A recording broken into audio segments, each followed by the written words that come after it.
Now second is Charles law.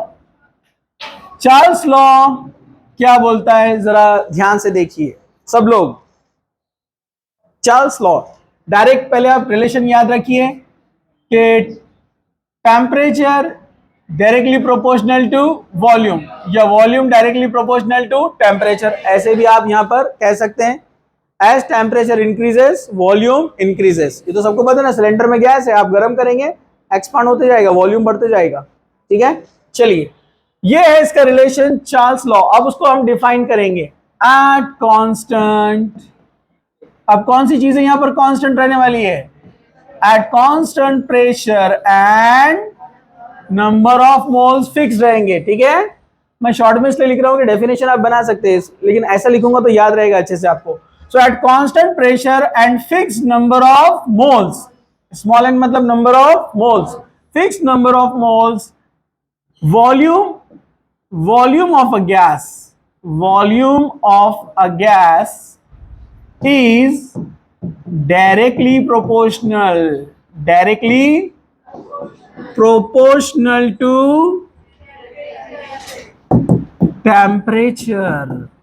Temperature से direct relation में रहने वाला है वो।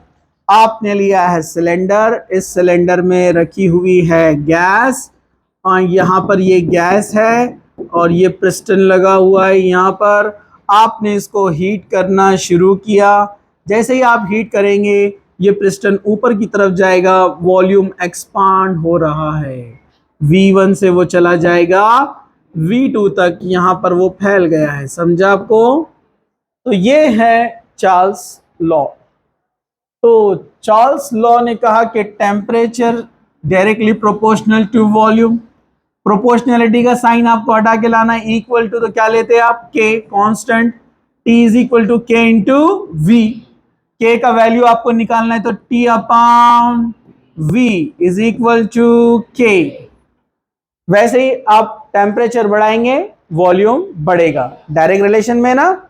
तो अगर ये डायरेक्ट रिलेशन है तो अगर आप इसको बनाना चाहेंगे तो क्या बनेगा, T1 upon V1 is equal to T2 upon V2। Simple relation है।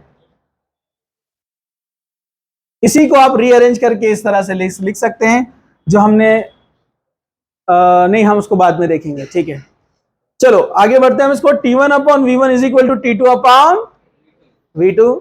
समझा आपको? फिर चार्ल्स ने बहुत सारे एक्सपेरिमेंट्स किए। उसने एक्सपेरिमेंटली फाइंड किया कि अगर 1 डिग्री सेंटीग्रेड हम टेम्परेचर बढ़ाते हैं, क्या बोला उसने, when 1 degree centigrade temperature increases,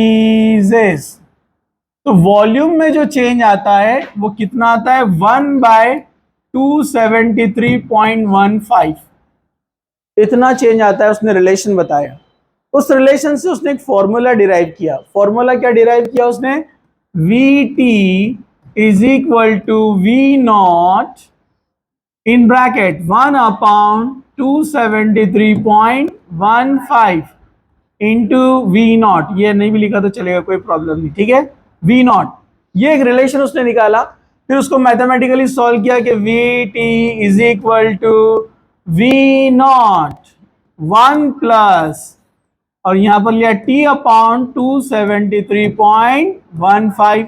उसको आगे सॉल्व करता चला गया। आपको डायरेक्ट इसको लर्न कर लेना है, क्योंकि इससे रिलेटेड कोई आपको यहाँ पर न्यूमेरिकल्स नहीं आने वाले। ठीक है, Vt is equal to V not 273.15 plus T upon 273.15। आप डायरेक्ट 273 भी ले सकते हैं, एग्जैक्ट है 273.15। फिर उसने एक रिलेशन बोला कि ये जो ऊपर आता है 273.15 प्लस टी, इसको उसने, ये डिग्री सेंटीग्रेड में था, ये क्या में था, डिग्री सेंटीग्रेड में। उसने कहा कि इसको हम इक्वल करते एक नए टेम्परेचर के साथ टी, और इस टेम्परेचर को उसने नाम दिया केल्विन टेम्परेचर। क्या नाम दिया, केल्विन टेम्परेचर। और इसको के से बताते हैं। समझा आपको? इसको स्मॉल टी से, ये कैपिटल टी, जो कैपिटल टी है वो क्या है, केल्विन। इसको थर्मोडायनेमिक टेम्परेचर भी बोलते हैं। क्या बोलते हैं इसको? Thermodynamic temperature. पूरे थर्मोडायनेमिक्स में हमने ये यूज किया ना, अरे बोले ना। बस उसने कहा कि हम ये रिलेशन से किसी भी टेम्परेचर को केल्विन से डिग्री सेंटीग्रेड सेल्सियस और डिग्री सेल्सियस से केल्विन में हम कन्वर्ट कर सकते हैं। तो ये रिलेशन उसने बताया कि अगर आपको टेम्परेचर लेना है केल्विन के अंदर, ओके, तो आप क्या लेंगे, जो भी गिवन टेम्परेचर है,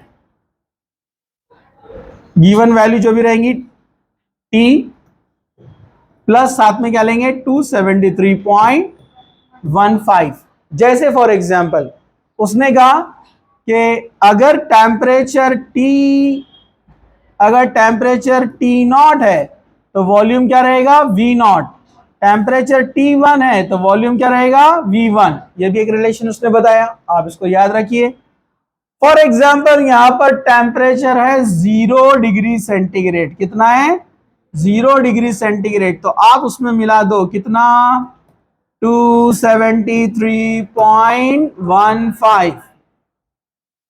अरे बोलो ना।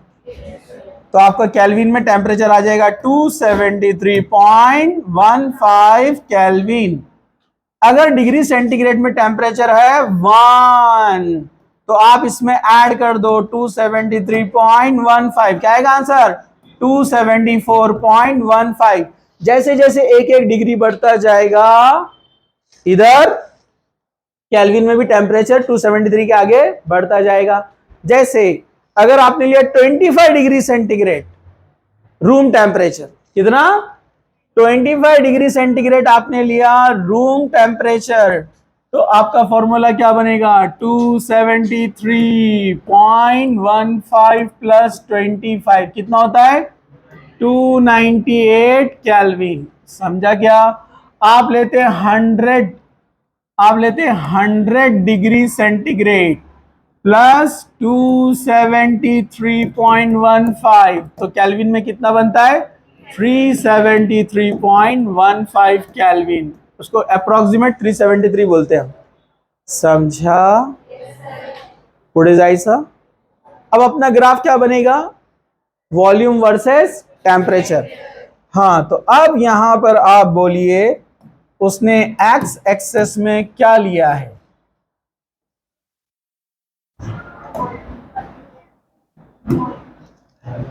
वाई एक्सेस पे क्या लिया है, वॉल्यूम लिया है, और एक्स पर टेम्परेचर। यहां लिया है वॉल्यूम और यहां लिया है टेम्परेचर। अब रिलेशन तो आपको याद हो गया, ये जाने दो, ठीक है। ये तो आपको मालूम है ना, टेम्परेचर बढ़ेगा तो वॉल्यूम क्या होगा, बढ़ेगा। टेम्परेचर के साथ साथ वॉल्यूम बढ़ेगा तो ऊपर जाएगा लाइन। सिंपल सी बात है, स्ट्रेट लाइन क्या कर्व, डायरेक्ट बढ़ रहा है ना। यहां पर लेते हैं येलो, ठीक है, रेड ले लेते हैं। चलो, as temperature increases volume increases at constant pressure। फिर एक काम करते हैं, फिर इसको बढ़ाते हैं। ओके, अब यहां पर रखते हैं, दूसरे प्रेशर पर हमने अब काउंट किया इसको, क्योंकि प्रेशर कांस्टेंट पे एक ही मिलने वाला है ना अपने को। अब मुझे बताइए इसमें से प्रेशर में बड़ा कौन है, ये 1 है समझो, ये 2 है। P1 बड़ा कि P2 बड़ा, P1 is greater than P2। Why P1 is greater than P2? Volume के साथ क्या रिलेशन है उसका, इनवर्स। अरे बराबर है कि नहीं है, वॉल्यूम के साथ रिलेशन क्या है उसका, इनवर्स। अरे याद रहेगा कि नहीं है, ठीक है। तो ये छोटे छोटे पॉइंट्स है, आप याद रखिए। उसने P1 P2 P3 P4 बहुत सारे लिया, अपन 2 ही ले रहे हैं सिर्फ रिलेशन समझने के लिए, एक ही ग्राफ है ना उसमें। ओके, तो ये हुआ चार्ल्स, जनाब चार्ल्स साहब ने क्या कहा। तो पहले आपको समझ में आ गया यहां पर, पहले क्या समझ में आया आपको, बॉयल्स क्या बोला, pressure inversely proportional to volume. Charles क्या बोला? Temperature directly proportional to volume. अब हम आगे बढ़ते गै-लुसैक लॉ। क्या आगे बढ़ना है?